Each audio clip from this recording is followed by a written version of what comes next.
All right, appreciate you guys coming out. My name is Daniel Allen Jones. I am from Fort Worth, Texas. This is my second time here. I went to the one in 2020. I know you guys said this is your first one. Who's been here before? Anyone been here before? Cool. It's a great property. Shelley, as you guys know, is really generous and hospitable for us to be able to have this kind of event. I think it's important that we continue these types of gatherings so that people can share and be open to understanding that there's a lot to this idea of what people are describing with encounters. I myself don't claim to have any encounters. I approach this subject as a researcher and as an anthropologist, and that's something that I'll be describing in the work. I'm actually a musician. I was just mentioning earlier, it's my day job. I'm a private music teacher. It's something I've done for 20 years now. And that's what I enjoy about what I see things, and other features of this event. So let's be mindful that they might do a sound check a little bit later, and we'll just be respectful that there's all kinds of features that get people into this type of stuff. I really appreciate all kinds of different things about nature, wildlife, and so I'm an enthusiast of those things in history and that sort of thing as well. When it comes to my involvement with these types of subjects, I manage a media page that it's a platform I publish my work on, videos, things like that I do, interviews on location and field investigations and presentations like this one that you can find on my YouTube channel, The Vortex, which is available. It's all free. I'm not just interested in Bigfoot or cryptozoology, which is what my primary focus of the talk will be today, but I am fascinated with all manner of unexplained phenomena. I also investigate cases or reports of UFOs, psychic type phenomena, paranormal activity, all of that. The unexplained in general is something I'm really interested in, so that's kind of what my focus is when it comes to that. It's hard to see, this is my band. It's just a bunch of aliens that I'm jamming out with. It's always fun to see how people are inclined in other ways, artistically or creatively, and so you see a lot of that in these types of groups. I worked for this guy here. His name was Jim Mars. He was a writer, an investigative reporter. He passed away a few years ago, but he wrote original articles in the Fort Worth Star-Telegram, which is where I'm from in Texas, about a number of things. Namely, one of them was the Lake Worth Monster, which is a pretty well-known historic cryptid case. Have you guys ever heard of that one before? So it's pretty interesting. It's kind of like a Bigfoot story, but it happened in 1969. I'll tell a little bit about that. He also wrote about a number of other things when it comes to other phenomena like aliens and UFOs. He wrote about the Aurora Spaceman, which is also nearby Lake Worth or Fort Worth, in the same vicinity. So I appreciate that. I got to bring those two legends together after he passed, unfortunately, so I wish you could have seen that. But we had some fun. I am currently in the process of putting together a publication about the history of the Aurora legend, which deals with a crash of some object that was flying back in 1897 and the subsequent burial of the pilot. And I regard it as a legend, folklore essentially. People will say it's like real or it's a hoax, but there's a lot to it. One of my more recent publications was published in the Roswell Daily Record, which is a pretty reputable newspaper. If you guys remember the pictures of the guys holding up like the tin foil like that from 1947, this is where that was published. And it's pretty renowned now. So, and I also have different groups online. The focus of today's talk being that our theme here is Bigfoot, Sasquatch, cryptids, creature encounters. That's fascinating to me, and I try to be level-headed when it comes to understanding otherwise really challenging issues that people seem to describe when it comes to these types of encounters, because it seems to be that most people are reluctant to share because of the ridicule. There's still sort of the stigma of people saying, well, you're crazy, that's all nonsense, or it's imaginative. So I think it's important that we be open-minded and we provide a supportive network to which we can share these without feeling scrutinized or disregarded. So what I focus on are two things that I could say I focus on, are not just the reports of encounters themselves, like the ideas of what creatures are out there, and I'm not just interested in Bigfoot alone, but all cryptids. The creatures themselves, whatever they are, I think is interesting and important for us to study in different ways, but also the group or the community of people interested who were involved with this subject of cryptozoology or the field of Bigfoot or anything like that is also as equally fascinating to me. So I study this as a form of cultural anthropology and physical anthropology through what we can try to identify. Just as you guys saw the tracks, or at least the casts of tracks, there is a mountain of anecdotal evidence that I think could be taken into a court of law to show that there's a real phenomenon here. and that it's challenging for mainstream science because there's not obviously a body to examine, but I think it's really just a matter of time. How that will happen, I don't know. People have different ideas, and we could speculate on what's ethical when it comes to that, but I think that that's a real challenge to science, is understanding that people are describing things that they don't understand. They're looking for answers, and they're trying to make sense of it based off of what we know historically.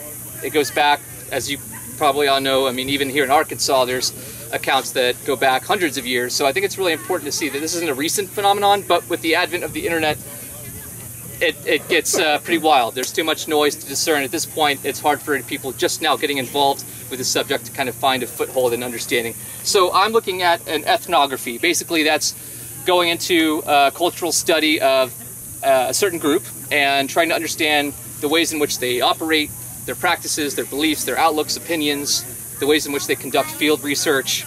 A lot of things that, who was here last night that we went out? Who did the outing last night?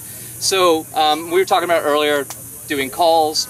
There's a big idea of attempting to elicit responses from potential creatures or people or individuals, however you want to describe these. And that's fascinating to me because that's a cross-cultural phenomenon. People are doing this in the paranormal community, they're doing it in the UFO community. People are attempting to elicit a response from something non-human. And that's something that I think is really important for us to see, that there's not one singular way to interface doing this, and attempting a consistent interface. And I think that if there was one, it would be pretty well known by now. And so in my view, there's not. I think people describe going out and doing certain things and all of that, and I think it's really interesting. But that's a singular data point that we need a set of data points to really help establish a consensus or a more consistent basis of interaction that we know for sure works.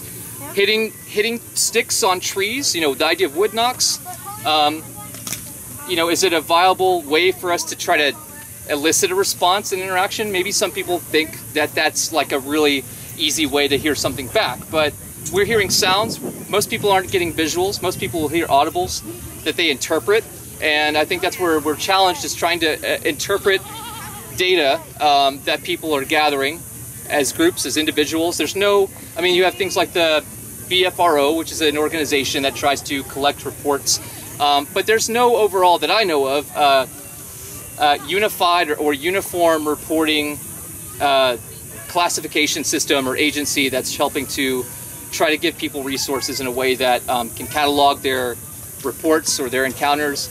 There are things like that in other areas of study.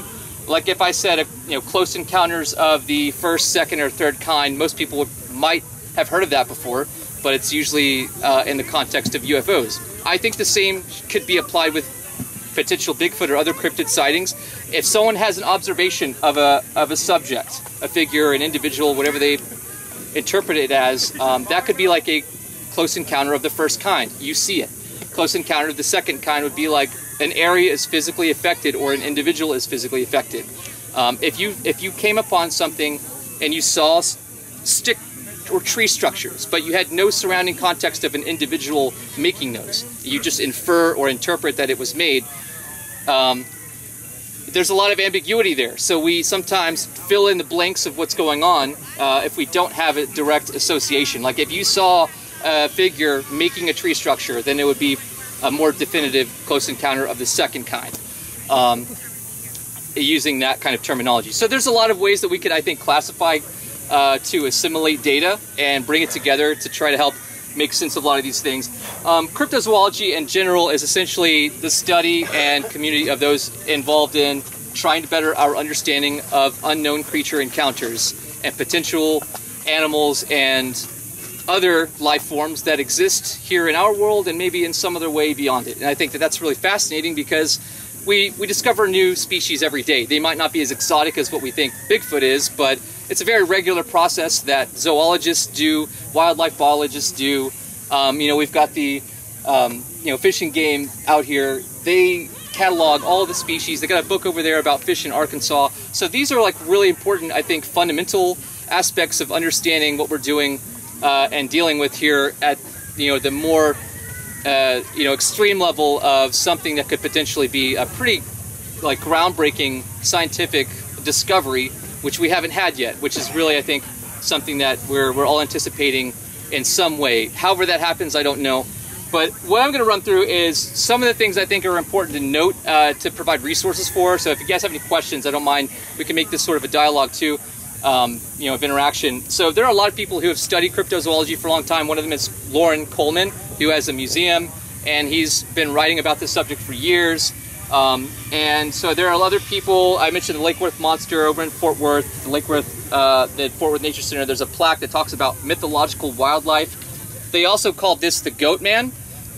Which, you know, sounds very exotic and fantastic, but some people describe it as more of a Bigfoot creature with horns, if that's really what was going on at all. Some people will say, no, it was definitely a goat standing upright.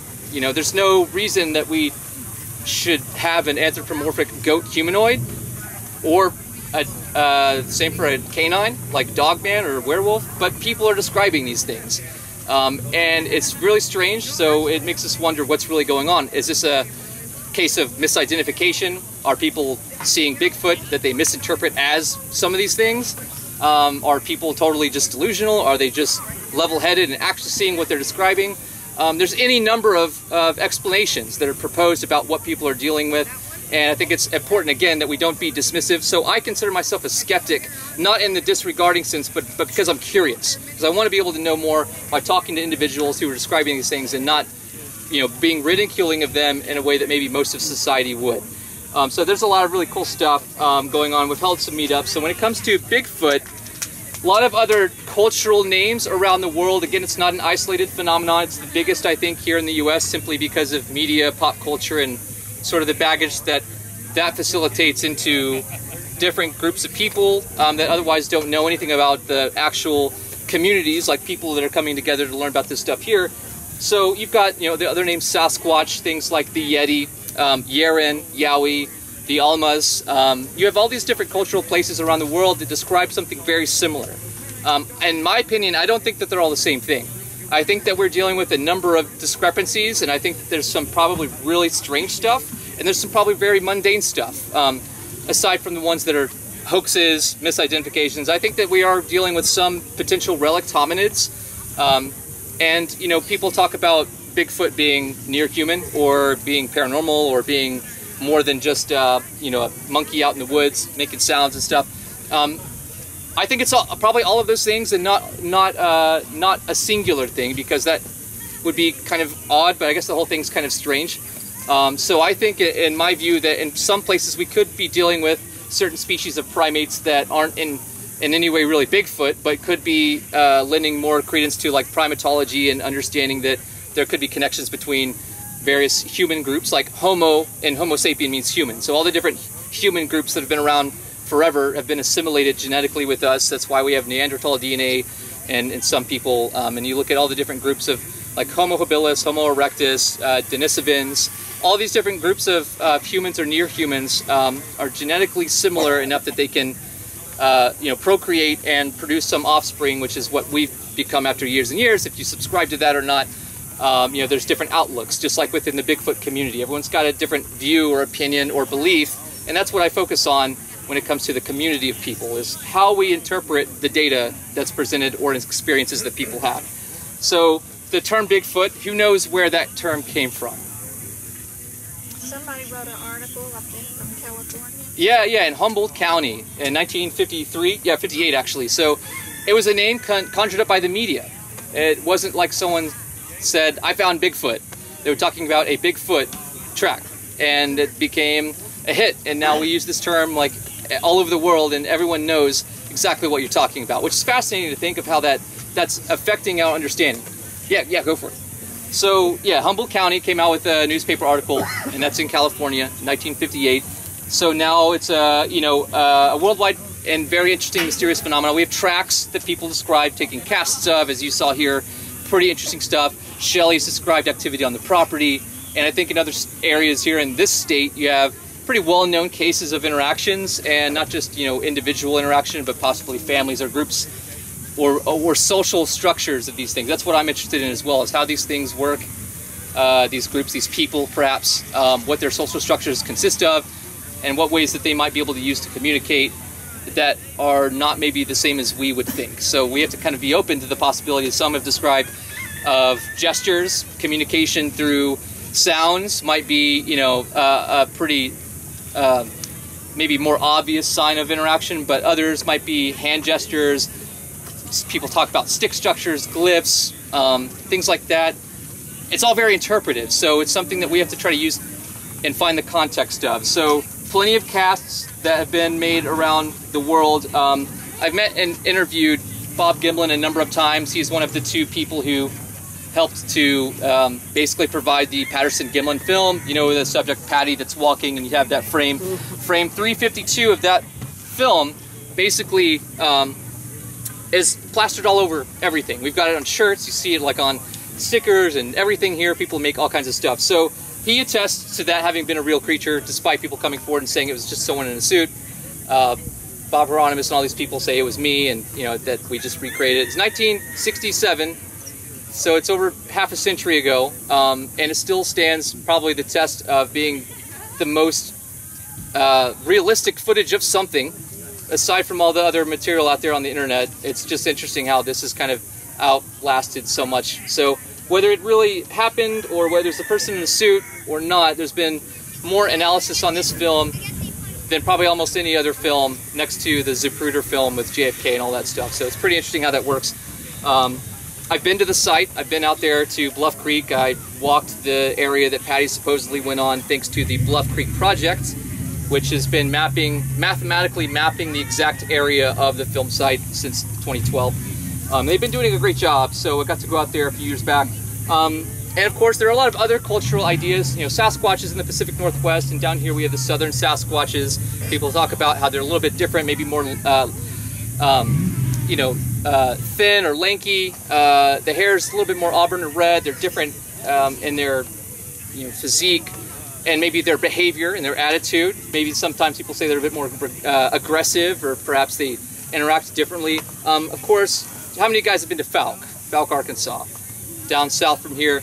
Pretty interesting place. Obviously, a few decades ago, I mean, no one really knew much about it, but since the last decade or so, you know, they've built the Monster Mart. My buddy Lyle Blackburn has written a number of books. He's probably the biggest popularizer outside of the movie, The Legend of Boggy Creek, which I think is pretty cool to see that something like that has become a cult classic, and it's been remastered, so you can go check that out. But my buddy Lyle has written a number of books on it and expanded sort of the awareness, which I think is important to share, because then people come out and say, you know what, I saw something too back in whenever it was, and that's a really important way for us to keep up with cataloging data and reports. Of course, you know, there are other places around that have Bigfoot related towns and cities. Even in Texas, there are plaques of information about Bigfoot sightings. People probably wouldn't suspect that Bigfoot's in the South if they weren't from here and they knew, but it's a pretty, like, widely accepted phenomenon, whether they believe in it or people just have fun with it or not. There's all kinds of stuff. When it comes to the biology, some people suppose that there's some quality to the hair, the fur. You know, the idea of like sexual dimorphism is present in most species. So the idea, like in the Patterson-Gimlin film, you can see large pendulous breasts moving, indicates that it seems to be a female subject, not a male. And that makes us wonder, are there other differences that we see in near or you know, primates in general? We know humans and other great apes have very similar qualities. Some are different, but if that's what we're dealing with at all, we would infer that maybe some of those qualities could be present in something like this. And if there's not, if there's a totally different set of biological components at play, metabiological or morphological in nature, that would be really incredible for us to understand that there's something else to learn from this, either by way of medical science or, you know, biology. I think that's fascinating to consider. If they have something they can do to cloak, camouflage, some people say they just go into portals and dimensions and all that. I think that's really interesting. We don't know of any other animals that just do that in that typical sense.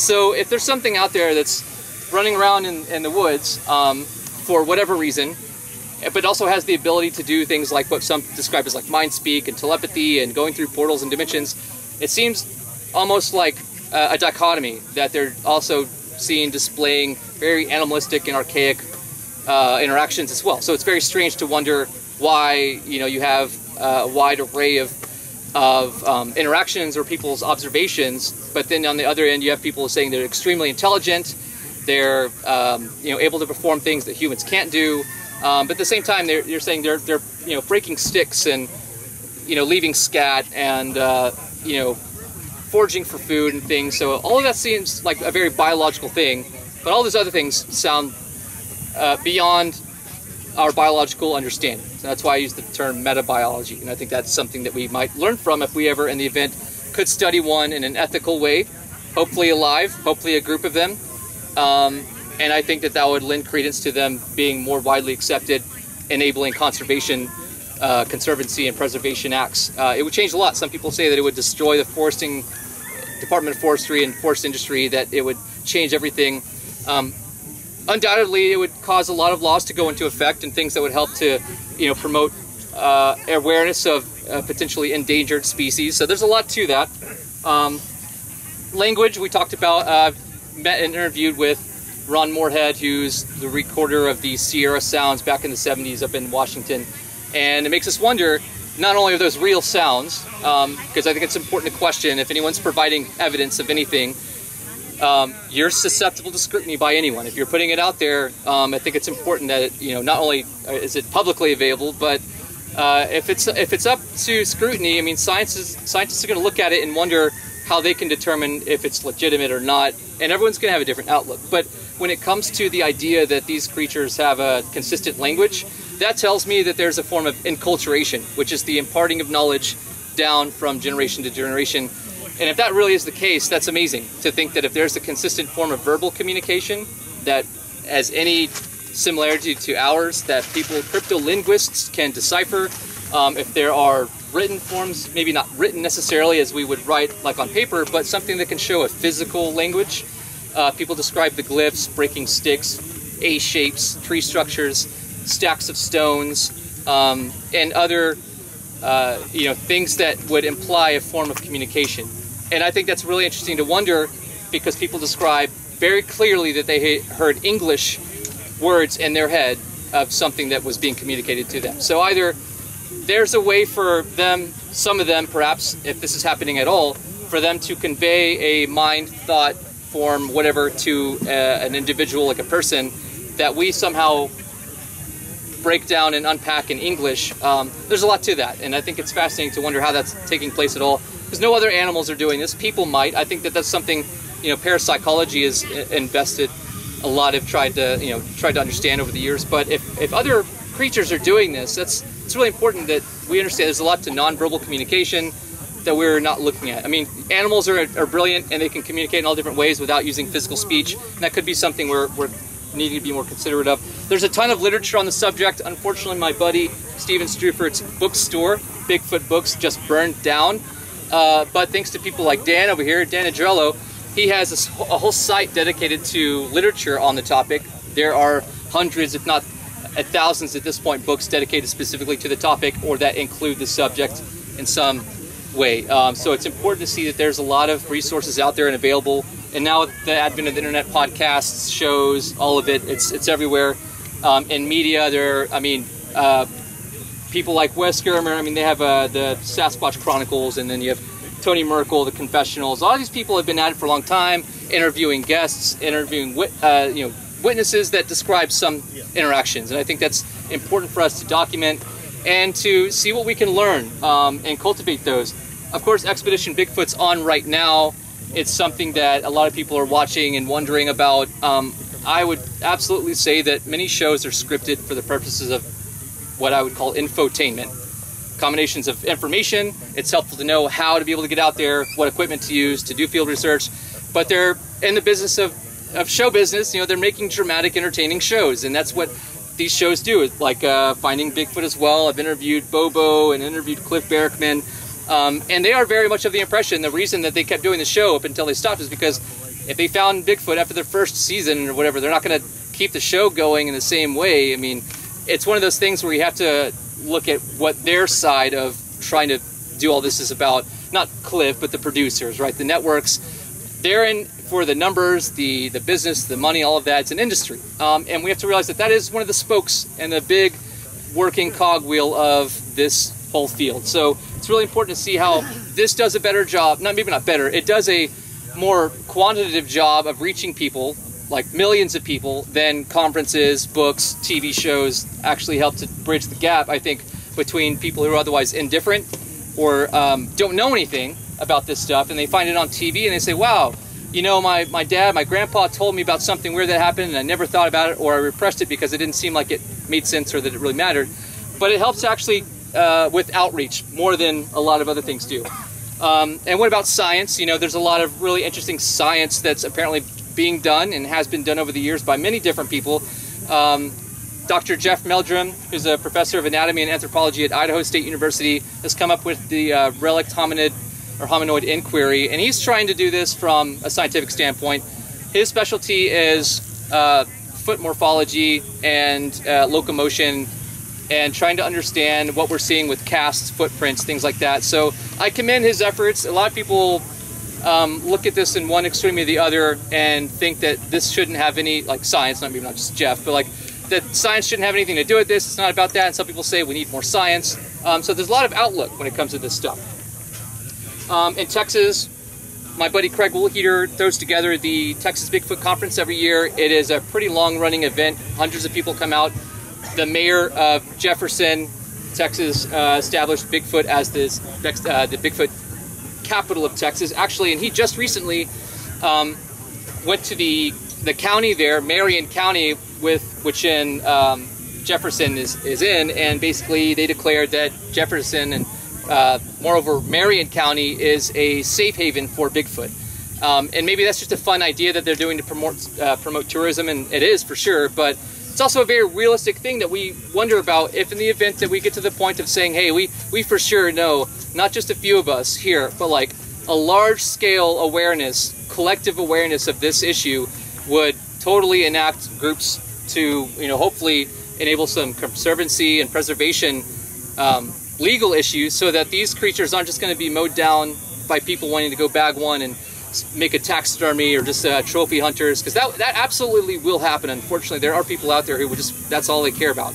So we would be naive to think that there aren't people wanting to just go down and shoot one for whatever reasons. But unfortunately, you know, we just have to see that more places might be open to the reality that there could be a possibility that you know, we could have a safe haven like in Marion County. A lot of history. So he's got the you know, Bigfoot Museum he's working on. So other places, Cliff Barackman has a museum. There's one over in Georgia. There's one like in West Virginia. A lot of really cool stuff, and it helps to kind of establish a baseline for learning about this subject historically and where we can go from here.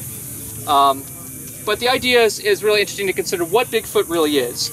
I'm going to read down a list of proposed theories and explanations. These aren't mine necessarily, but these are from the people I've talked to, interviewed, and just been curious to know their take. So the most, and these aren't in any particular order, but the ones I've come across are either hoaxes or people.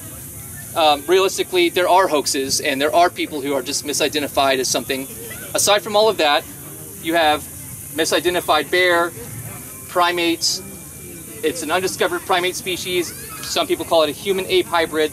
Some people go as far to say it's an interdimensional being, that there are even aliens. Some people think that they're Nephilim. They interpret it in that way, or that they're just demons. Or some people think that they're mind projections, or that they're nature manifestations.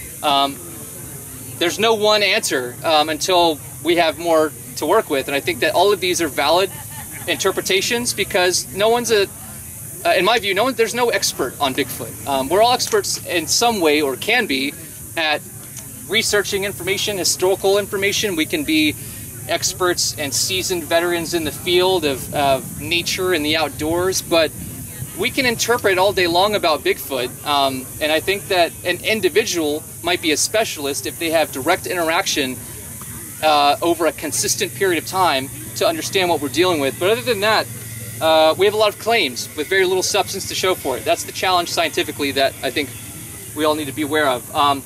Moving on, my buddy Joe Taylor, he also had a museum. He was into it. He made this picture of Patty with feet, because in the original one, you can't actually see her feet. So he passed away a while back. He had a museum. He had some really cool fossils of other creatures. But he and I and some other people, Ron Moorhead and others, M.K. Davis, Don Monroe, we went out to Death Valley because they had some reports and historical accounts of giant bones being discovered in caverns and things underground there in Death Valley.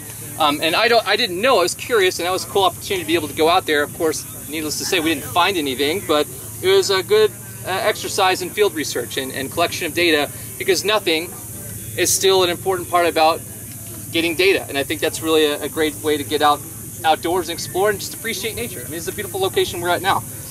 So other than giants, and people talk about, you know, biblical giants or historic accounts of giants, or modern, and that's fascinating in the event that there are actual large, disproportionately large anatomical humanoids that would defy, you know, conventional biology. That would be amazing for us to actually know about. And some people say the Smithsonian's destroyed all the bones and all these things.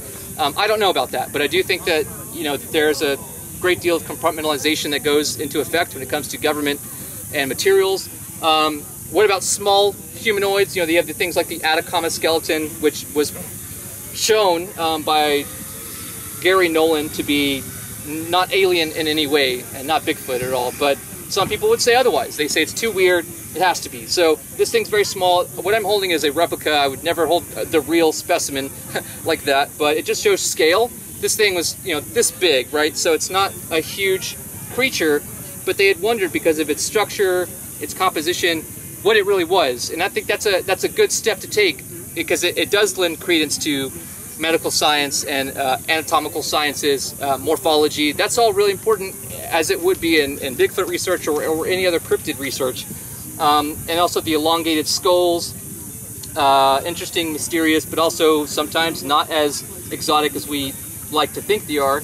And speaking of that, there's a lot of conjecture about the recent mummies that come from South America. How many of you guys have heard that on the news? The so-called Mexican Congress has presented mummies. That didn't really happen the way that it's been claimed, but it's pretty sensational. Jaime Maussan, who's big in Mexico, he's a personality, he's a reporter. I've met him before. He is touting around these mummies as something that, you know, potentially could be non-human. And I think that's fascinating. We need to pay attention. I think, you know, the offering of the bodies being open to scientific investigation is really important, because anyone that's harboring a body is kind of gatekeeping in some way. And maybe, I'm not saying that's good or bad, but it's just, it holds back the floodgates of what could potentially be like a very powerful discovery for all of humanity. Okay, so the Thing is this thing in Arizona. Have you guys ever been there before? Anyone been to see the Thing? It's like, for decades, was like a weird little convenience store with a mummy in the corner. And now they redid it all. It's this huge, like, display. It's just a little thing that they found in a cave. I don't even think that it's real. It looks like paper mache. But I'm using it sort of in relation to the ones that are going on right now. So you can go to Arizona, and I don't remember which highway it is, but it's like, you see miles down the road, the Thing, stop now, or something. Yes, it's out there. And other skulls and things that have come forward. The Star Child skull, which was paraded around by the late Lloyd Pye as being a human-alien hybrid. About 6 or 7 years ago, some more testing was done to show that it was not alien in any way either. It was totally Mesoamerican. Nuclear DNA showed that it was South American, and maternal DNA showed that it was Native American here. So, you know, it just had been malformed. It probably wasn't older than, you know, a teenager, if that, and its strange look gave it, you know, this interpretive approach of maybe people thinking it was not exactly human. It could have been something else. So if in the event we find Bigfoot bones, if there are bones out there to find, if they aren't, you know, an animal that dies out in a place like this, the bones will be disposed of quickly. Unless it gets in a matrix of preservation, it can become fossilized over a long period of time. But we don't have anything like that openly available other than people claiming that they have stuff, you know. So it's just one of those issues where it's something that could help us understand a lot, and maybe the ways that we relate to other ideas. So that's the study that was done by some other people, including my buddy Joe. Joe also would bring me down because he was world-class when it comes to fossil restoration. So we went down to our dinosaur sites in Glen Rose, Texas, near where I live, and casted some theropod tracks, which is a really interesting thing to do, because theropod tracks are three-toed. They're very deep in the sediment and the substrate that they were pressed down in at some point. Joe is a creationist, so in his view, they're only a few hundred or thousand years old, and most other outlooks, you know, it's going to be closer to like millions of years old. But he doesn't believe in that, and I respect to understand that there are different viewpoints in all of this, and it's really good to think about how we can understand it from all ways. So are there living dinosaurs or relict dinosaur species when it comes to the creatures that are out there? Some people think there might be. Pretty interesting stuff out there. There are trackways that are interpreted as being human, which seems to make us wonder, have humans been around for longer than we suspect, or are these modern? Are these hoaxes? You know, other weird things where they're found with dinosaur prints, and people interpret them as dinosaurs and humans lived together, or that they're all made in modern times, or, you know, different things like that. So things like the Ica stones, if there are real ones, a lot of them are fake, but if there are real ones, they depict dinosaurs with humans from Peru, and I think that's really curious. There's another cryptid in the Congo in Africa known as Mekili Mbembe, and it's described as a sauropod, like a brontosaurus, a four-legged creature with a very long snake-like neck with spines for the males and no spines for the females, which again denotes sexual dimorphism. And these are people who aren't scientifically literate by the ways of Western biology and things like this. You know, if they're describing the same things that we've looked at in paleontological studies that they know nothing about, this is what's called ethnozoology. This is when a group of people or a culture is familiar with their land, their environment, the creatures that exist within it, with them, despite, you know, foreign activity. I think that's really fascinating to think that there could be living dinosaurs, or, you know, I'm using that term lightly, out there in the world still. Some people think there could be pterosaurs, pteranodons, and pterodactyls. I've interviewed two people, Adam Davis and John Kirk, who have been out to the Congo in search of Mekili Mbembe, the Congo dinosaur, and they think that there could be something to it. My good friend and colleague Ken Gerhard, who's appeared on a number of syndicated shows, has written a number of books. He's fascinated with the big bird, or the thunderbird, which people seem to describe very much like this, a pterosaur.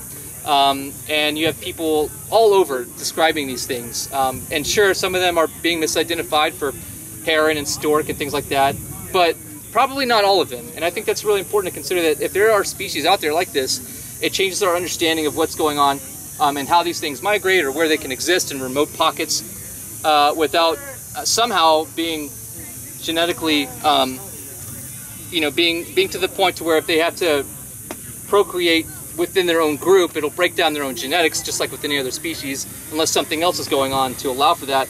So it makes us wonder, are there avian cryptids out there, or aquatic cryptids in the water here? So there are a lot of fun places around. Obviously the Loch Ness is a big area that talks about their monster, the Loch Ness Monster. A really big expedition, which my buddy Ken, that you just saw there, went on one of the biggest excursions of people just recently, and of course they didn't turn up with anything, but it's really cool to see the collective effort for something other than Bigfoot that's out there that people can kind of learn about and try to get involved with. And he and I, along with several other colleagues, we went down, or up to the Pacific Northwest a few years ago in search of giant salamanders. How many of you guys ever seen pictures or videos of the Chinese or Japanese giant salamanders? They are very big. They're not like the hellbenders, which are like 2 feet or so. Other salamanders are kind of small. The Oriental, or like Eastern, Chinese and Japanese salamanders get 5 to 6 feet long. They're huge. When salamanders mature, they go from being aquatic to terrestrial. They go up and live on land and get into, you know, burrows and things. There have been reports in journals and people who were actually looking for Sasquatch up in the Pacific Northwest that they would, you know, journal in that they would see along the way. They just happened to see these water dogs, or salamanders, that were extremely large. And they didn't think much of it at the time, but they left notes and would say, you know, that they're like 4 to 5 feet long salamanders. There are salamanders up there called Pacific giant salamanders, but they don't grow that far unless you have one that's just, like people, becomes disproportionately larger than another person. And that does happen. Some species have giantism and stuff like that, but we don't know. And so we tried to look for one. We found the Pacific giant ones, but we didn't find these super big ones, which I think is curious. But that's from an expedition that I recorded a lot and captured a lot of footage for, that I'm producing a documentary about as well. Felid, or cat cryptids. You know, a lot of people talk about big cats, black cats that aren't supposed to exist or be in this area. I think they have what's called the Ozark howler out up north from here. I don't know if you guys have ever heard of that. but it's one of those other cryptids that makes people wonder how something like the cat species plays into this. Is there hybridization? We know cats can intermingle, and you have all kinds of wild cats, so that's really interesting. People ask me about the chupacabra. I'm from Texas, so it's one of those really, like, you know, widely popularized cryptids, and most of the time it's almost more of a symptom of creatures, known creatures, that suffer from mange or have some kind of issue with their physiology that doesn't make them a different species. It's a known species with a condition. But the El Chupacabras from Puerto Rico was not described as a canid. It was described as an upright, spined, almost reptilian type creature, and that's really curious. So the cultural dissemination of this cryptid has become more or less a like hairless dog, or in Texas we call them blue dogs. And there we are with my buddy Ken. He's a volunteer at the San Antonio Museum. They have a display for the chupacabra. It's pretty cool. There's some other ones, taxidermy ones. There's one as well. But these are just canids. They're not unknown species of animals. Maybe there are some out there that are really weird and that are different. But people talk about Dogman or the werewolf. A very weird situation, but we held some conferences here recently. It was a huge turnout, and there's a huge crowd of people into the Dogman phenomenon. It sounds bizarre. People already think maybe that Bigfoot's strange enough, but there's a whole community of people who are very serious about Dogman and werewolf type creature encounters that I don't know what's going on with that. And some people say it's just Bigfoot with a snout or something that they just saw for a moment and they thought looked like a dog. But you know, there's still a lot of really weird things with the Dogman phenomenon as well. And of course, because of that, people ask me about skinwalkers. I've met with the Navajo Rangers, and the origins of skinwalkers come from the Navajo tradition, and they say that they aren't really just dog people. They are people who dabble in dark magic and witchcraft and things that have the ability to shapeshift into the animal that they have a material item of. So it's not always just a wolf type creature, but these skinwalkers can apparently shapeshift depending on what types of things that they're doing. I don't know how that works. It sounds fascinating. If it is real, then I think there's some kind of mechanism or system through that magic or science, whatever we want to call it, that makes them do that. I'm not too sure about that, but it sounds pretty fascinating if that's really going on. Of course, the Skinwalker show, if you guys have ever seen it, is another one of those sensational shows, although they do provide a lot of really interesting information as well. Mothman, of course, it's one of those hybrid phenomenon where it kind of gets into the paranormal, into UFOs, and into cryptids. Back in '66 and in '67, basically in Point Pleasant, West Virginia, they had this rash of sightings where a strange humanoid type figure with wings with glowing red eyes was being seen, and ended up with a tragedy at Christmas time with the Silver Bridge collapsing. And I got to go to the festival. It actually happened, I think, last weekend or something. It's a huge event. It's huge. Everyone has a great time. It's a lot like this. There's booths, there's music, all kinds of creative stuff going on, and presenters. I would highly recommend, if you ever get a chance to go to Point Pleasant, West Virginia, check out their Mothman Festival.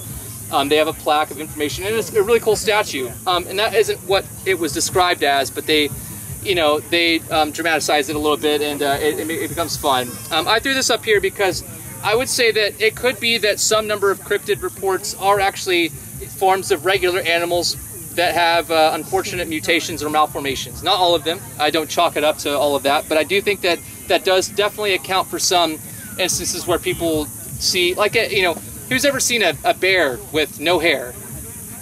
Or maybe even a picture of one.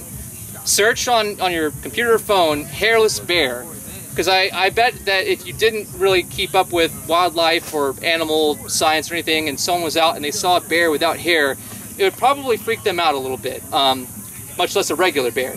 So knowing that we have animals that have conditions already is a challenge enough for us to try to go through and make sense of. So it could be that some of these strange creatures are just unfortunately deformed or mutated, and that's something we have to keep in mind as well. I don't think it's all cryptids out there, but it's just one of the things we have to remember.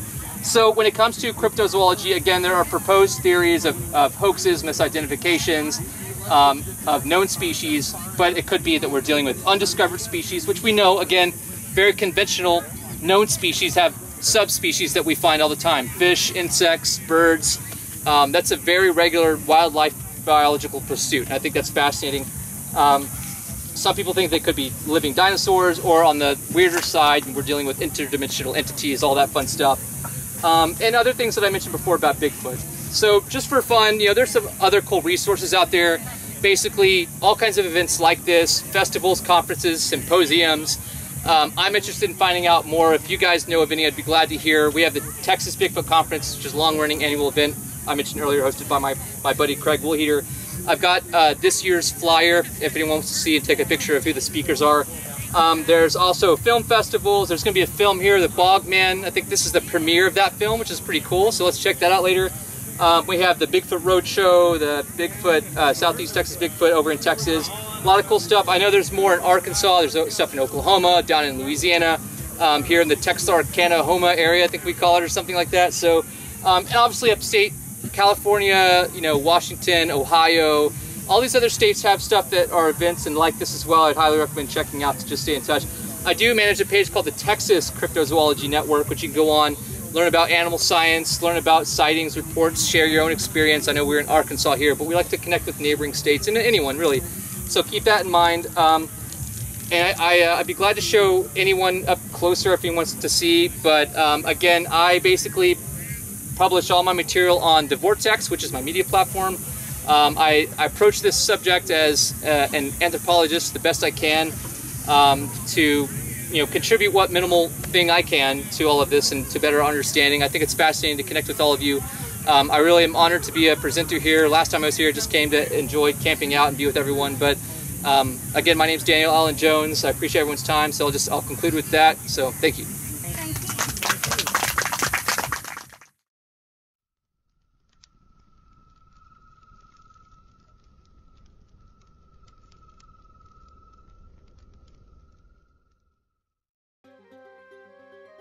If you liked this video, be sure to check out our other content and get connected on our page and social media sites. Every day, new discoveries are being made all across the world and beyond, so let's work together to find out what's next. And remember, we won't know if we don't go. I'll see you in the Vortex.